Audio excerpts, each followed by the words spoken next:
The countdown has begun. But how are we going to prepare for this month?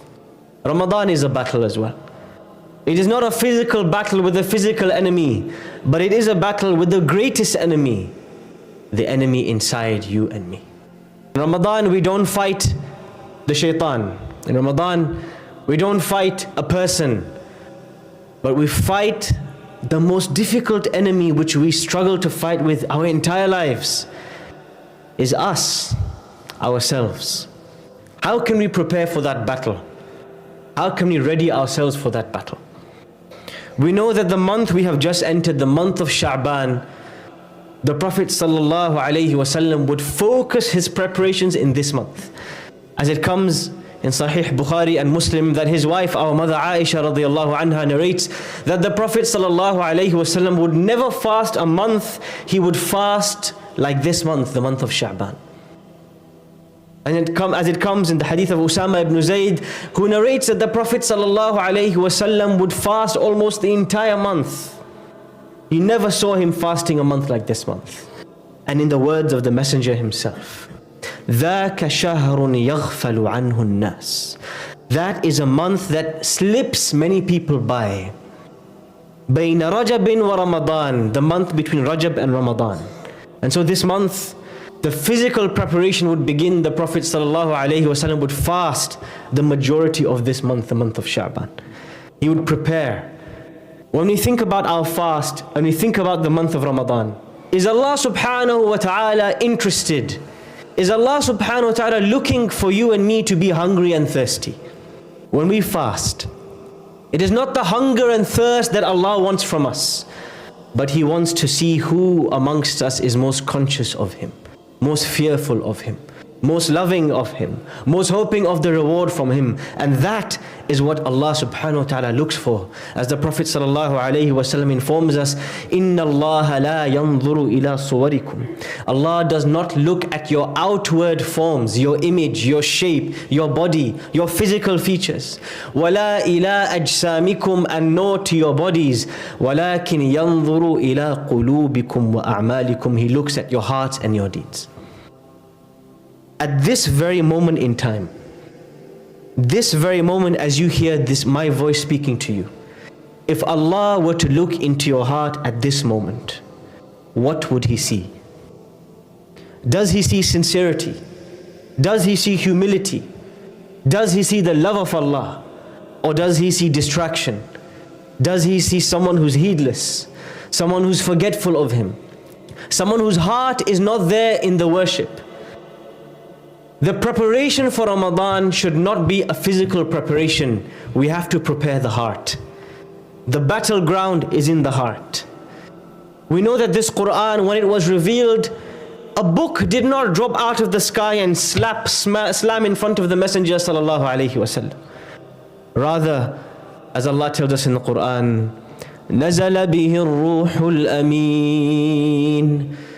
The trustworthy angel descended with it. عَلَىٰ قَلْبِكَ لِتَكُونَ مِنَ الْمُرْسَلِينَ. And it was revealed to the heart of the Messenger. The fight between right and wrong takes place in the heart. The fight between temptation and fear of Allah takes place in the heart. The fight between eating and not eating takes place in the heart. The heart is what we have to prepare. But how do we prepare this heart? What do we do to awaken this heart? The first thing, when you buy a second-hand car or a very old car, and you get the car, it parks up in your driveway, and you look at the wheels, the tires, they're full of rust. You can't drive the car. First you need to get rid of the rust, the dirt. This heart, which we want to worship Allah with, fear Allah with, love Allah with, this heart is full of rust, of dirt, all around it. And because of that dirt, nothing goes in. You listen to the Qur'an, it doesn't go into your heart. You hear a reminder, it doesn't awaken you. This heart is dead. Allah subhanahu wa ta'ala describes such a heart in the Qur'an. ثُمَّ قَسَتْ قُلُوبُكُم مِّن بَعْدِ ذَلِكَ فَهِيَ كَالْحِجَارَةِ أَوْ أَشَدُّ قَسْوَةً. Their hearts became hard like rocks. وَإِنَّ مِنَ الْحِجَارَةِ لَمَا يَتَفَجَّرُ مِنْهُ الْأَنْهَارُ. But some rocks, even they can break open and the water of iman can flow from it. When the Muslims migrated to Medina, after a long period of time, they became comfortable, they became safe, they became complacent, such that the reminders of the Qur'an didn't hit them like it used to. Allah says, isn't it time for the believers that their hearts should tremble when Allah's name is mentioned? Does your heart tremble when the name of Allah is mentioned? When the Qur'an is recited? When the adhan is called? When the reminder is given? Because if our hearts do not tremor, they do not tremble, they do not shake for the name of Allah, then we have a dead heart. And we need this heart to be revived, to be resuscitated. We have already experienced heart failure, but not the physical kind, the spiritual kind. When was the last time you and me remembered Allah? Many of us, we pray salah, but not for one moment in our salah we are remembering connecting to Allah. Many of us recite the Qur'an, but not for a moment in the recitation have we connected with Allah. Our salah is empty. Our recitation is empty. We are making movements, we are doing aerobics, but we only have the form, but there's nothing inside. Something empty is being presented to Allah. And this is why the first step to revive the heart is to revive the practice of dhikrullah, to remember the name of Allah. The remembrance of Allah is not an empty movement of the mouth. It is not the empty movements of the body, but it is an action of the heart.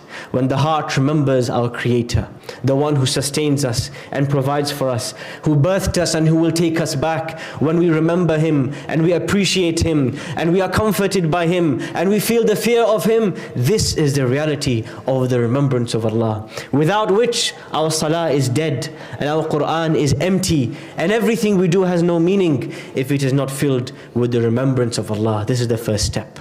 Remember Allah in the morning and the evenings. Remember Him as you walk about your daily duties.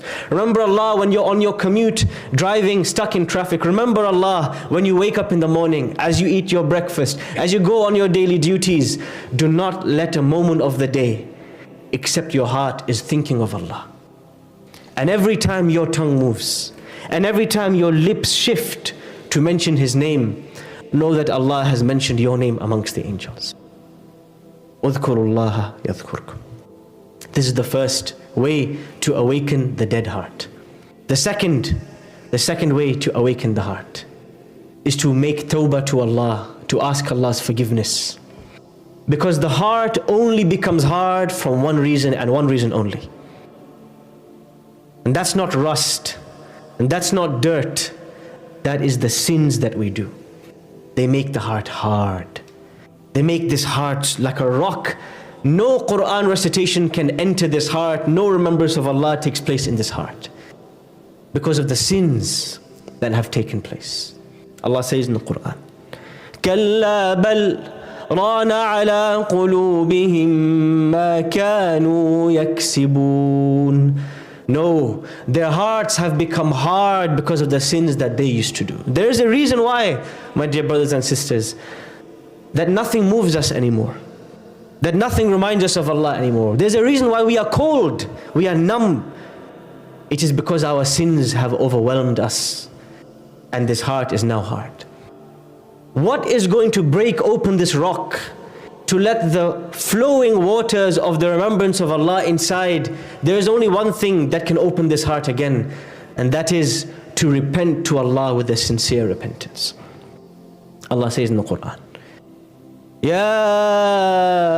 أيها الذين آمنوا توبوا إلى الله توبة نصوحا. O believers, return to Allah with a sincere repentance. Uthman ibn Affan radiallahu anhu, he accepts Islam and he's a young man, but he has so much baggage, so many sins, so many mistakes he made in his past. This man radiallahu anhu, it is only a matter of time before it is narrated that he is able to read the whole Qur'an in one rak'ah, one unit of prayer.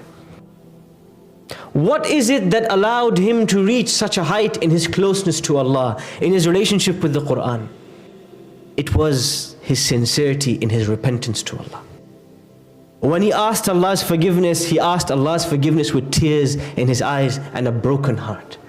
When he asked Allah to forgive him with his repentance, he broke down in front of Allah on his knees and on his head. If you want the reminders of Allah to break and touch your heart, start with repentance. The third, but perhaps the most important step to prepare for Ramadan is to fast in this month, but to make sure the heart is fasting with the body. What do I mean by that? The Prophet ﷺ informed us, whoever fasts in the month of Ramadan, but does not leave idle speech, the wrong words, swearing, cussing, lying, Allah doesn't need them to be hungry and thirsty. This month, practice a different kind of fasting. If you fast on Monday or Thursday, if you fast the middle 3 days of the month, as the Prophet ﷺ would, every time you fast, write down one bad habit you are going to avoid today. Some of us have a mobile phone addiction. Some of us, we lie habitually. Some of us, we have a temper, an anger problem. Some of us, we curse, we swear, we use bad language. When you wake up for suhoor this month to prepare your fast for the fast of Ramadan, write down one habit that you are going to avoid today. Fast of the heart, not just the fast of the body. If you have a smoking problem, this is the month to start. If you have a temper problem, this is the month to start.